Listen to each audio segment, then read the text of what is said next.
Hi there, welcome back. So in today's video, we're going to make some coasters. I am currently showing you some beautiful wooden substrate coasters. There's 4 of them. Obviously, you make as many as you wish. We've decided to make 4. There's also this lovely decor patch paper, which, spoiler alert, I actually don't use. And here is this gorgeous tray. Now, this tray just purchased locally in a supermarket. This is actually going to be in the second video. I had hoped to bring it to you in this one, but the video would just be way too long if I did that. So don't forget to like, share, subscribe, hit the notification or button or bell, and you'll be able to see that one in our following week. Here we go. So first things first, we need to tape over the underside of these wooden coasters. And to do that, we use this blue painter's tape. Now, if you want to use a different method, that's fine. You use the method that you like using, but I like to use this rather sticky blue painter's tape. Apologies if you can hear birds in the background, or I think maybe the ice cream man is on his way around. Height of summertime here in the UK, and we've got all the windows open, and the ice cream guy comes round, and yeah. You might hear his music in a moment, so apologies for that if you do. So here we go. We're just literally measuring some lengths of the blue tape across the underside of this wooden coaster and smoothing it down. So I will cover the whole of this coaster, the whole of the underside, and just give it a really good smooth to make sure it's all completely in contact with the underneath. And then we'll repeat the process with the other 3. So here we have them. All 4 present and correct. And you can see I've overlapped them slightly. I've cut them so we just have the bottom covered. I want the top and the sides left open. Right. I'm going to show you the tray. I'm going to show you this bit. I was wondering what to do with the top. I knew I'd have to cover the underside of it and the sides. So I did actually do the same thing with the tray as I'd done with the bottom of the coaster. So this bit will more than likely be repeated in our next video. So I'm just showing you what I'm doing now. Now it's very difficult to film this particular bit, but I am putting that blue tape very, very close to the top edge. It may not look like it, but I promise you it is. It's right up to the top edge there. And that's the last you're going to see of the tray. So, little sneaky peeks and so on, if you like. Trying to keep you interested. Press the subscribe button, like, share and everything else. And we'll see you again at 5 p.m. following weekend on the Sunday. Right, showing you some paints here. These are Amsterdam acrylic paints. I've been wanting to buy some of those for a while now. I've got a couple of the pearlised colours and one of their beautiful gold. We've also got some acrylic Pebeo Studio acrylic paints, couple of shades of green. There's one of their pinks, lovely like rose pink colour, and the purple. So I'm just going to show you how I mix some of the paints, not all of it. Bits of this video have been sped up because otherwise they take a long time. So apologies, you've probably just heard the ice cream fan, honestly. All I've done is measure out into some little plastic pots some of the paint, covered it in some Mod Podge. I mean, you can use PVA glue, and then I'm going to add a bit of water, mix it all up thoroughly until I'm happy with the consistency. Now, consistency and thickness of your paint mix is really important here. You need to have it so it's like the consistency of what we call double cream, and if you're in America, heavy cream, that sort of thing. So not too thick, not too thin. Or when you pour it, when you put that little stir stick through it and you lift it up, it leaves just a slight trace on the surface of the paint before it then disappears. Now I've mixed all my paints. And look at this little gizmo. Now, apologies for the state of it. It's been very, very heavily used in the past. It's not been seen for a long time. It's got to be the world's smallest leaf blower. It's charged with a USB, or you plug it into a USB socket, and it's so much fun using it. I've forgotten how much. But the first thing I'm doing here now is I'm putting little puddles or pools of paint that I've mixed up onto the surface of the wooden coaster. So just repeating, decided on an order and repeating it. There we go. The thing with the pearlised paints from Amsterdam, you wouldn't actually know they were any other colour apart from white. But when they dry, they've got the hint of the purple. They've got the hint of the green. They are absolutely beautiful, but they don't necessarily show up very well in the footage at the end, I'm afraid, but you'll just have to take my word for it. By the way, anything wherever possible, we will link in the description box the materials we used. I won't be able to link the wooden tray because that was just from a local supermarket. But sure, you can purchase something similar online or, you know, anywhere local to where you are. So I've decided on the number of layers of paint, and I'm just going around the edges there with some of the green. I used the green purely because I had a lot more made up of the green than the other colours, and it is just going to help the paint move across the surface. Now, I took the end of a paintbrush and I wrecked it, believe it or not, that's what that's called. So you just pull the paintbrush or cocktail stick or a skewer just through the surface to create a bit more of a pattern. And then I blew it out gently, very gently. I've forgotten how powerful that little mini leaf blower is. But I used it. And at first I did think, oh my gosh, it just looks like a lot of, well, sludge, to be honest. Muddy colours, because that's one of the things you risk when you do this sort of thing. You end up with sort of muddy colours. So I was a bit wary of that. I also didn't think the gold had shown up very more, but it's not till it's completely dried that it's a real pop of gold, which of course those of you who watch our videos will know that we're not afraid of a bit of pop of gold. So all I'm doing here is I'm just manipulating the paint across the surface of the wooden coaster, and it's by doing that it's stretching the paint, so it's opening up all those colours and the layers of paint. And here is just a little flyover view. There we go. So second variation coming up. I've got a little silicone mixing jug here, and I am layering the paint colours. Now you can pour them down the side of your mixing jug or whatever you're using to put the paint in, or you can just pour them in like I am. Now certain colours of paint, the pigment is heavier, so they might not stay on the surface of each other, they might fall through. You can also do something called a dirty pour, and that is literally you just drop in amounts of the paint, one on top of the other, and they fall through to the bottom. It's my experience that white pigmented paints are the heaviest ones, and you know they'll anything else normally, if you start off with quite a large amount of paint in the bottom of your bowl or your pouring jug like I'm doing here, all the other colours will then fall through into it. It's really odd, but you know, it is what it is. So I've got a mixture of a layered and a dirty pour here. So just repeating the process with all the lovely different colours of paint until I'm happy, or I think I may have enough. Now, there are ways of calculating how much you would need, but for the life of me, I couldn't remember what that calculation was. And I was so excited just to be using paint again in this way that I just thought, I'm going to guesstimate this. I'm just going to guess at it. So here we go. We've got a puddle of the green again, and this is called a tree ring pour.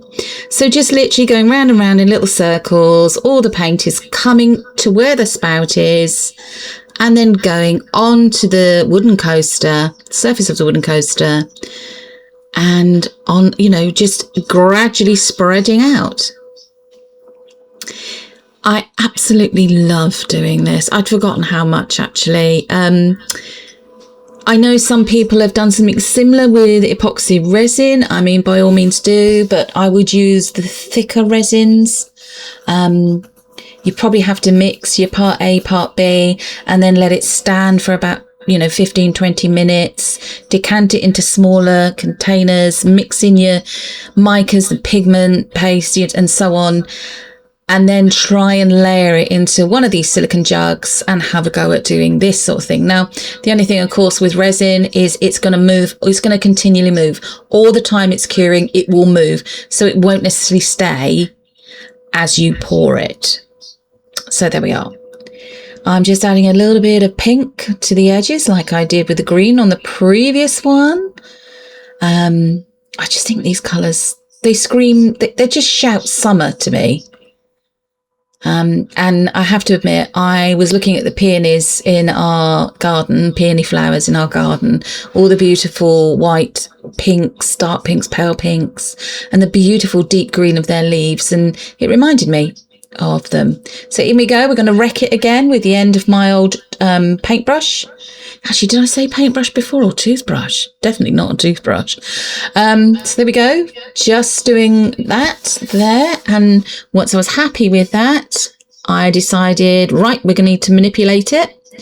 What I'm going to do is catch all the paint, or as much of the paint as possible that comes off of it, into one of these little plastic, this is just a yogurt pot that's been washed out and so on. So look at that. Wow. A bit 1960s wallpaper currently, I think. This is giving me images of that. Really lovely. Very sort of flower power-esque, if you know what I mean. So just all I'm doing there is stretching out all the paint so you get some beautiful layers. The idea is to get it to go over the sides of the coaster. There we go. And then you turn it back on itself so it grabs hold of the edges and doesn't, basically the paint doesn't continually then to come off. There we are. So I was a bit concerned with this one because I thought, my gosh, that's a lot of pink. That really is a lot of pink. But this is it. Obviously, you keep manipulating it until you are happy with your composition. Top right-hand corner there was the leftover paint. All I'm going to do is stir that up and pour it onto this next one. So we've done two. This is the third one. Yeah, I think we've done two. This is the third one. Just spreading out that paint. Obviously that looks quite dark now because that's all the colours all mixed up together. And here we go. We're going to go with another technique now.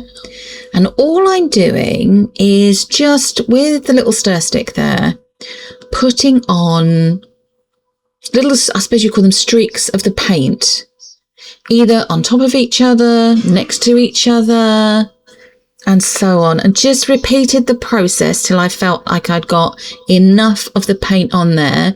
Now, what I could do with is a different attachment for the end of the little mini leaf blower that is flatter. So you get, rather than a direct tube of air coming down, that you get, it's a flat, you know, like a bit like, not a diffuser, but the other kind of style thing that you can put on a regular hairdryer.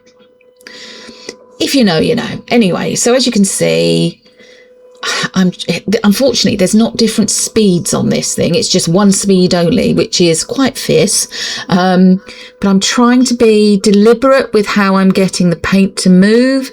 Obviously, if you don't have one of these, you can just use a straw. So you blow through the straw.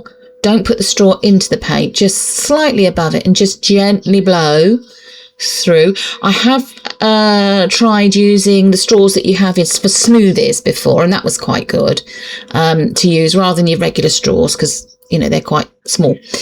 There we go. So just sped this a little bit up. And again, a little bit concerned because it looks a little bit sludgy or splodgy. Not there's anything wrong with splodges. Filling in with a little bit more paint there in the spaces because, again, I didn't think we'd got enough coverage. I do actually quite like that now looking at this. I wasn't too sure at the time, but yeah. There we are. You may be wondering, but Laura, your channel, you do resin and epoxy resin and mixed media. That's true. But we do also do some upcycling, some painting, paint effects and so on. And we're just trying to broaden the scope of what we do on this channel. And I absolutely love painting, particularly more your abstract style painting and so on. If you saw a little torch come in there, I was just trying to get rid of a few air bubbles, brought back in that tub again, and again, just manipulating the coaster so the paint moves across the surface and then goes down the sides. So we've got coverage all on the sides of the coasters as well. Because remember, we didn't put any blue tape on that. So we do need to make sure the sides are covered nicely as well. If you didn't want to cover the sides in this paint effect, you could put blue tape all over the sides. But, you know, if you do that, once the paint's completely dried, you then either leave the sides the natural wood, or you could paint them maybe with some gold or some silver acrylic paint, or maybe some gold leaf. Now, we did all of them. All four. We let them dry 2 days, complete dry. They dried pretty well. Unfortunately, though, they did bow slightly. This is because I had them elevated. Obviously, we've got the blue tape there still underneath. I'm so glad I taped them up because, as you can see, the tape did move underneath it. Don't remove the tape until you've done the finishing part. Now, what I've not shown you is I covered these coasters in 2 good coats of polyurethane varnish. So I did that. I sprayed them outside. Obviously, work like with everything when you're working with paints, varnishes, sprays, spray paint, epoxy resins and so on. Work in a well ventilated area. Take all of the PPE precautions that you are advised to. As you can see here, I've got my black nitrile gloves on. These were actually quite a bit longer than the ones I normally wear. And we've got the Resiners purification system going, and I'd had also got all the windows, doors open, and I'd got a respirator mask on as well. So fully kitted out. I mixed up some epoxy resin. This is made by Apex. It's their Pure Pro one. It is very thick compared to regular resin, but that is because it's recommended for top coats and doming. So absolutely ideal for putting the finishing coat or the finishing clear, almost sort of glass-like coat over the top of these coasters. All I'm doing here is using a silicone tip tool to help persuade that resin out to the edges. By the way, the Apex Pure Pro, unfortunately, I don't have a discount code for you, but I think if you look on Claire's Crafty Corner, her channel, she may have a discount code for you. We just order ours either direct from them or via Amazon. So here we go. This is all of them done. Now, I did babysit these for a good 20 minutes to make sure that any little bubbles that came up to the surface, I just used the silicone tip tool, got rid of those, and made sure that there were no issues with you know, sort of the resin pulling back. These are the final shots of the coasters. Don't forget the tray, the full video for the tray will be our next video, hopefully next weekend, but it may not. It may be in 2 weeks' time. Apologies if that's the case. But look at these colours. That gold absolutely pops. The pearlised colours, the greens, the pinks, that beautiful deep purple as well. Just absolutely gorgeous. And of course, such a lovely finish with the Apex resin. A real glass-like look and reflective. Apologies, you can see me there in the reflection. We did peel off the bottom. We peeled off the blue tape. I will be waxing the bottom with just some clear wax. You've probably seen me do that on another video.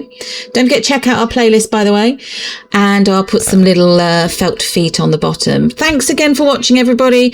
We will definitely see you in 2 weeks' time. Take care, everyone. Bye-bye.